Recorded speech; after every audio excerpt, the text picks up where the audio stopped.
प्रणाम। क्या आपने कभी सोचा है कि हम सब जी तो रहे हैं, लेकिन क्या हम सच में जीवित हैं या सिर्फ जिम्मेदारियों, चिंताओं और विचारों का एक बोझ ढो रहे हैं? 20वीं सदी के एक ऐसे परिभाषाओं को जड़ से हिलाकर रख दिया। उन्हें दुनिया ओशो के नाम से जानती है। ओशो कोई पारंपरिक गुरु नहीं थे। उन्होंने न तो कोई नया धर्म चलाया और न ही कोई किसी को अंधविश्वास की बेड़ियों में बांधा। उनकी वाणी शास्त्र नहीं बल्कि एक दर्पण है, जिसमें अगर आप हिम्मत करें तो अपना असली चेहरा देख सकते हैं।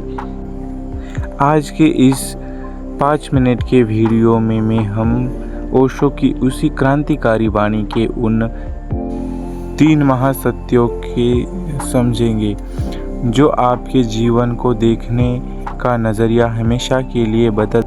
पहला सूत्र, वर्तमान में जीना। ओशो की वाणी का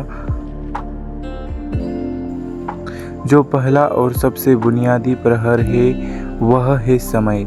ओशो कहते हैं कि मनुष्य का पूरा जीवन या तो अतीत पास्ट के पछतावे में बीतता है या भविष्य फ्यूचर की चिंता। अतीत अब है नहीं और भविष्य अभी आया नहीं। तुम्हारे पास जो है वह है केवल यह क्षण। इसी क्षण में परमात्मा है, इसी क्षण में जीवन है।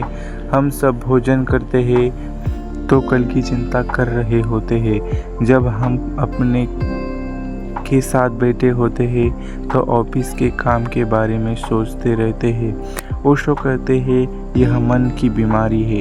मन कभी वर्तमान में नहीं होता। जैसे ही आप पूरी तरह से इसी क्षण में आ जाते हैं, बिना किसी विचार के, बिना किसी निर्णय के, उसी क्षण ध्यान घटित होता है। वर्तमान में जीना ही ओशो वाणी का पहला द्वार है। दूसरा सूत्र है प्रेम और स्वातंत्र्यता। ओशो ने प्रेम पर जितना बोला है शायद ही किसी और ने बोला हो, लेकिन उनका प्रेम हमारे कब्जे वाले प्रेम से बिल्कुल अलग है।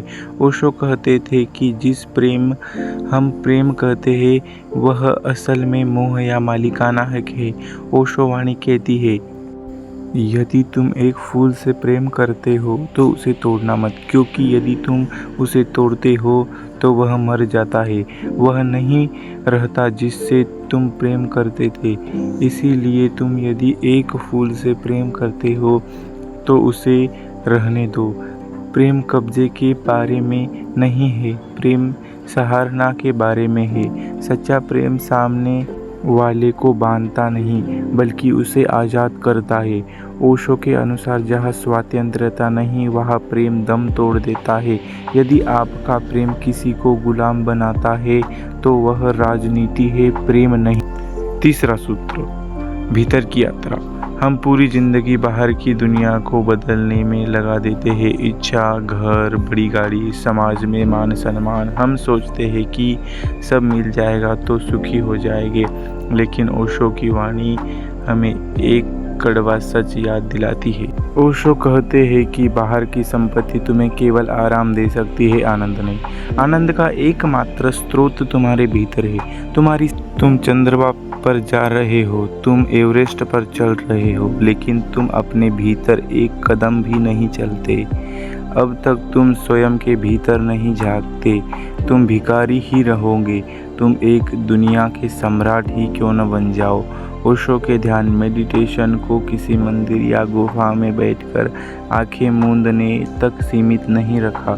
उन्होंने कहा, चलते फिरते, उठते बैठते अपने प्रति सहज हो जाना ही ध्यान है। स्वयं को जानना ही सबसे बड़ा चमत्कार। अगर आपको ओशो के बारे में, ओशो की ऐसी ही वाणी सुनना पसंद है तो हमारे अमोल राठौड़ चैनल को सब्सक्राइब कर लो और इस वीडियो को लाइक कर दो।